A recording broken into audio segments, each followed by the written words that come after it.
Izšķirsities, vai nav tās labāk? Nē. Nu, izdzim tev no kadra. Ko lai dara? Nav lēns. Saskaņojušies ar šālēm. Mani, tu nestādījies no rīta priekšā. Tātad to, ko viss ir teikts, tagad pasaki to. Tas, kas tu esi, kāpēc tu šeit esi atnācis, ko tu sagaidi no šī te, kādas ir tavas priekšzināšanas par to, ko mēs šodien runājam? To aizmirst viņam uzprastīt. Es esmu Tāls Jansons, es laikamās viens no pasniedzējiem šī skolā. Vēl daudz, kas es esmu, vēl es kaut kas. Kas ir vēl viss kaut kas? Nu, es esmu puisis, man ir, teiksim, tik un tik gadi, es esmu Latvijā, es esmu Latvijas, un tālāk, projām mēs varam šo detalizāciju, ja ilgi turpināt. Nākamais jautājums bija, ko es no šienes sagaidu? Jā, no šienes sagaidu. Nē, kāpēc es šeit atnācu? Jā. Es, kad no rīta piesnītājs, man gadīšām nogulēs visu. Bet, ja nebūtu nogulējis, tad neatnāk. Tad es nevaru pateikt, mans domas tie gadi jau... Nē, nebūtu nogulējis, būtu atnācis, protams, bet... Ko es domāju, tad brīdī es nezinu. Tā man ir grūti modelēt, un es baidos no atbildes. Ko es no šīs vietas sagaidu, es patiesībā neko negaidu. Es skatos, kas notiek. Jo izvirzīt kaut kādas savas prasības, ja savas vēlēšanās šādos gadījumos nekad nenoved pie tā, ka tu absorbē to informāciju, ko citi cilvēki grib tev sniegt. Teiksim. Otrs, vēl viens, mums bija, vēl viens jautājums bija, ko es gaidu, priekšzināšanas. Ievērojami dziļas, visi sēdās jomas. Konkrētāk. Konkrētākas? Nu, par intuīciju. Kā es tev varu aprakstīt par intuīciju, kāda man ir pieredze? Nu, ir vai nav? Kā viņi var aprakstīt? Intuīcija ir jebkuram cilvēkam. Jautājums ir, kā viņš izmanto, kādā viņam ir līmenī un kā viņi izpaužās. Nepiesienies pie citiem stāstiem. Mana intuīcija. Es vienkārši jautāju, cik dzīvi tu atbildi.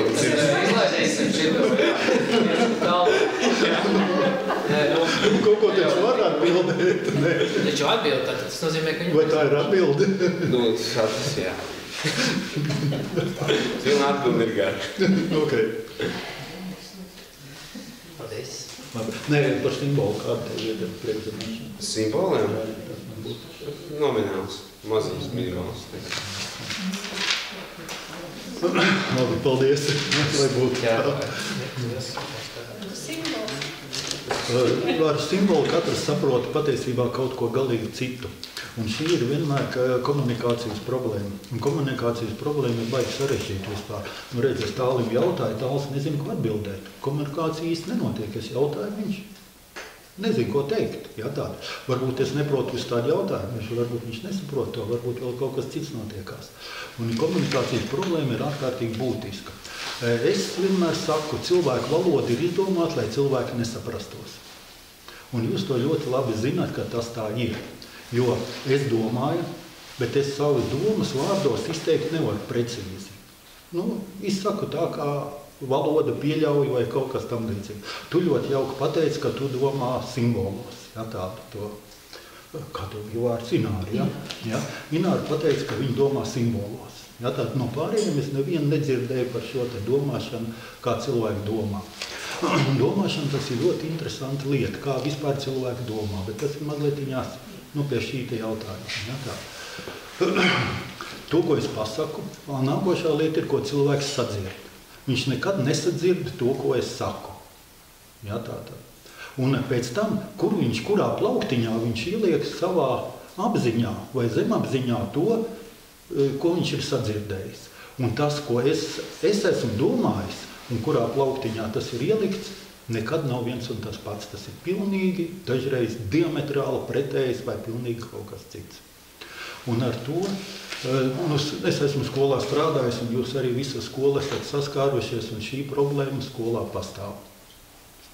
Bet intuitīvā līmenī, par ko Jāris stāstīs, notiek kaut kādā citā veidā notiek informācijas nodošana. Es zinu, ka no savas pieredzes mācu fiziku, apriebies jau varbūt tik tālu, bet nezinu, kuro reizi stāstu tur 7. klasē, rakstu kaut ko uz tāfeles, pēkšņi pamanu, esmu uzrakstījis kaut ko galīgi greizi, esmu kaut ko gadās vai ne tā, tad droši vien jums arī gadījies.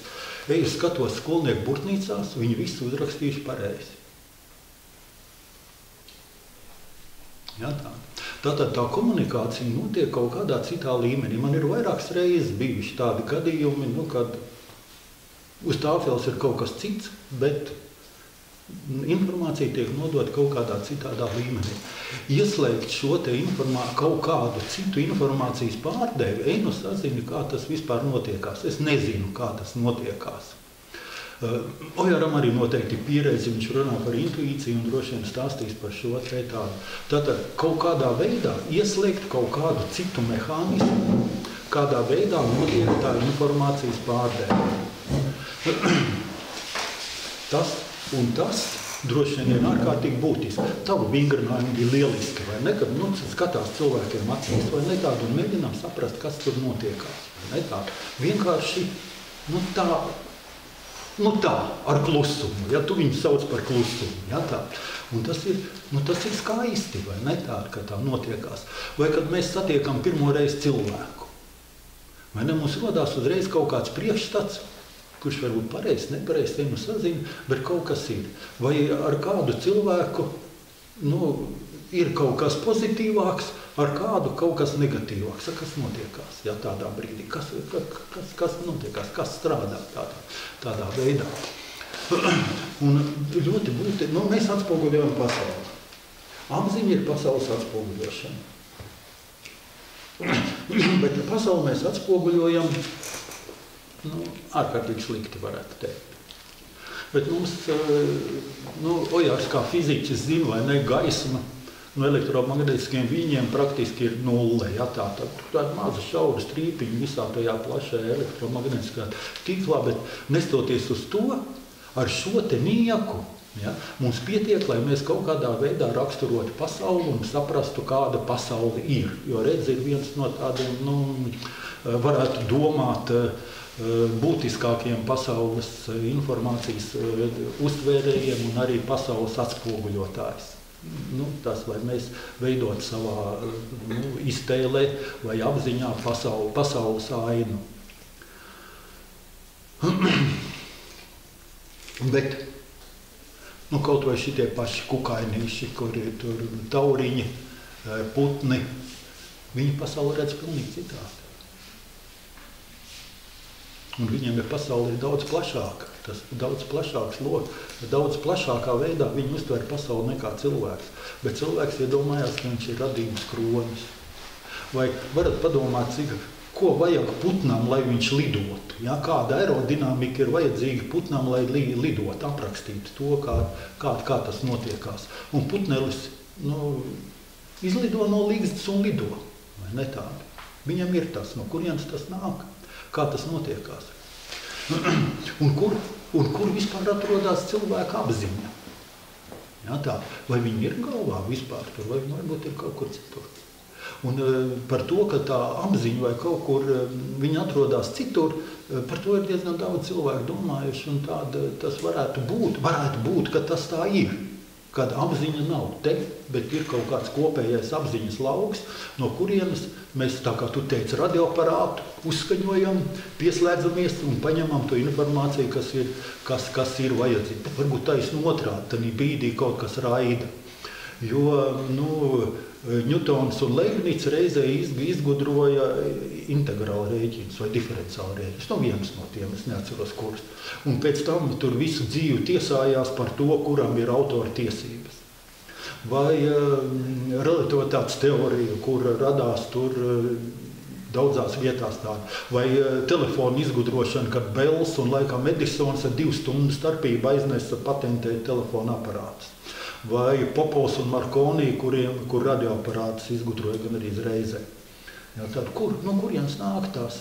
Kāpēc tas notiekās tādā veidā? Par to vajadzētu vienkārši padomāt, kā tas īsti ir. Ne? Mēs tā domājam, mēs baigās radības kronis, mēs esam nezinu, kas tur esam domājuši to. Bet labi, vēl trakāk. Cik daudz mūsu darbība ir apzināta? vai cik daudz mūsu domāšana ir apzināta. Psihologi saka, ka tur kādi 3–5% pārējais viss ir neapzinātais. Un kā mēs īsti rīkojamies? Kas nosaka mūsu darbību apzināti vai neapzināti? Tu saki, ka no rīta, ja tu nebūtu pamodies vai tur, ja tādu, tad, ej nu sazini, ja, kā tu būtu rīkojies. Kas nosaka to tā, ar kā mēs rīkojamies? Tie ir tādi, visādi stereotipi, Dievs zina, kas vai ne tādi, bet tas, ka, to, ko es saprotu, un arī varbūt tās daļa psihologi to saka, to nosaka mūsu apziņa. Tas neapzinātā daļa, tā nosaka mūsu darbību. Un tāpēc droši vien ļoti būtiski ir veidot šo te neapzināto daļu apzinīgi. Jo tā apzinātā daļa, sazina, kāda viņa ir. Cilvēks it kā ir apzinīga būtne, bet apskatieties uz cilvēkiem, to, ko rāda kaut vai televīzijā, kur es neskatos, vai to, ko tur ir, kas ir internetu portālos, ja tāda, cilvēks neizskatās pēc apzinīgas būtnes, ka viņš rīkotos apzinīgi. Diezgan traki izskatās vispār. Un ja mēs to, ko iepriekš runājam, ka nevaram 15 sekundes klusumā būt, ja tā,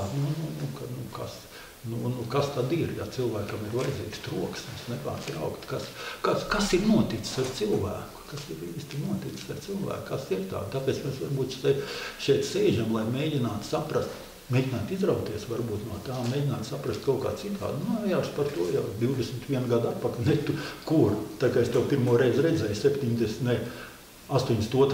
gads laikam, ja, tādi, kad ar budēļiem tikāmies. Jau no tiem laikiem par to domā, kā vajadzētu cilvēkiem mainīt kaut kādā veidā apziņu, paplašināt apziņu. Un Dievs zina, ko nozīmē apziņas paplašināšana. Jums nav papīreļi, bet es jums parādītu vienu vingrinājumu, ar kuru var apziņu paplašināt. Ja, tādu to.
Pietiekoši klasisks vingrinājums, uz kur viena daļa no jums zina atbildes. Uzzīmējam 9 punktiņus. Cik lielus, kurā vietā? 9 punktiņus, skaties. Kāpēc? 9 punktiņus. 3 kolonās. 3 rindas. 9 punktiņus, jā, tā šo. Es nevaru zīmot, man sacieties, rakstājas. Tā, un ar 4 svītriņām, ar 4 taisnas nogriežņiem nosvītrojam tā, lai visas nosvītrotīgas nost. Jā, tātad velkam 1, 2, 3, 4, 1 paliek pāri. Viņam jābūt taistītēm? Taisnē, jā, saistītiem. Tad jābūt 5. Mēs tieši šādi varianti. 4 taistītēm. Jums ir varianti. Cik līnijas jābūt? 4. Un viņam jābūt taisnām. Viņam jābūt taisnām un vienai otrā galā.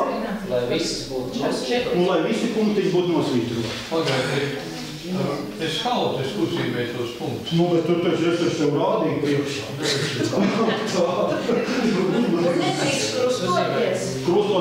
drīkst. Drīkst? Nu jā, nu kā tur Sanāca ar nekrustoši. vienu līniju visi nosvītrot. Nu, viena otrā labā labā. Nu, bet ko ir visi vienā? Nē, nu visi līnija viens otrā. Nu, bet visi vienā Nu, vietā. taisnīgs nogrieziens viens aiz otru. Tā. Nosacījums. Klausies. Tu arī nedzirdēji, nu redz, kur ir piemērs. Es dzirdēju, mēģinu savādāk.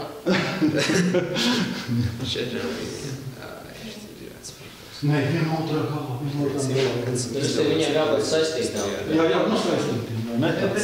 Ārkārtīgi vienkārši vingrinājums. Vienam otrā galā, varbūt brīvgājiens kaut kā. Nē. Nevar. Nevar. Četrām, ja? Atšķirā. Nu kā?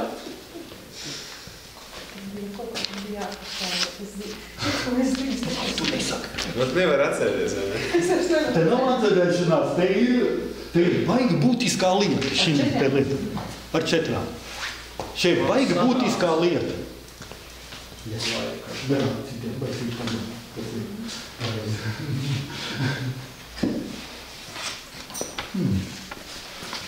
Viens Tev palikt pāri. podiņš Nē, vārdā. visi jāiedzina.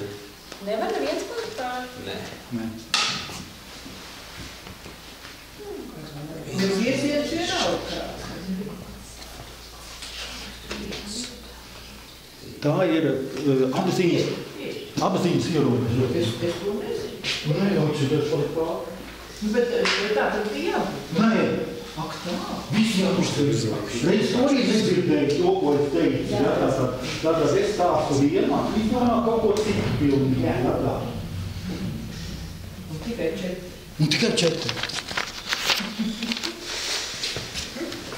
Elementāra lieta. Ja, kad es jums parādīšu, tad jūs visi klieksiet, oi, es zināju.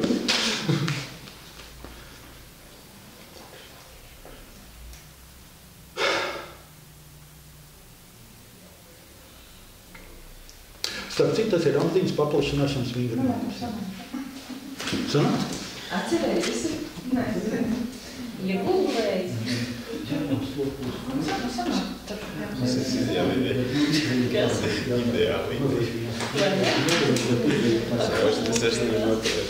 Redzi, es jūs apčakarēju, ja? Speciāli. Ja? Rādot priekšā, uzvalkot šādā veidā, ierobežojot jūsu apziņu šajā te laukumā. Ja, tā. Ir jākāp ārā no rāmjiem un jāpaplašina atziņa. Es jums pateicu priekšā jau apziņas paplašināšanu. Jākāp ārā no rāmjiem. Ja? Bet es gribēju prasīt, vai iet uz nākamo punktu, vai tas attālums var būt lielāks. Vienalga kāds. Tad var iet ārpus šitā. Nebija ierobežojums dots. Nu, taisnība, tas ir. Ja? Atbildi ir tāda. Jāizkāp ārā no rāmjiem. Īstums, vidus vīri. Tu esi izmantot. Ja? Tagad Ja? Jāizvien ārā ir no šī te 4 stundīši. Ja? Tā. Kaut kā ārā īstais. Ja? Tu te... Nē.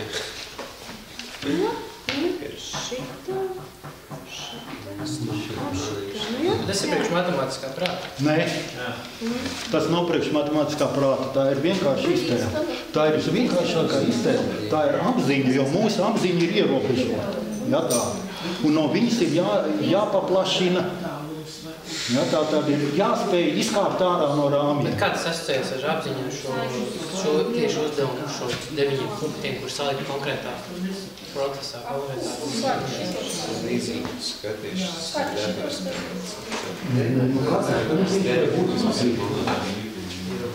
Ja? Tu esi ierobežots tam, tu nespēji izlikt ārā no šī no tā 4 stūrīša. Ja, tā. Tev nespēja, ka tu būtu to izdarījuši.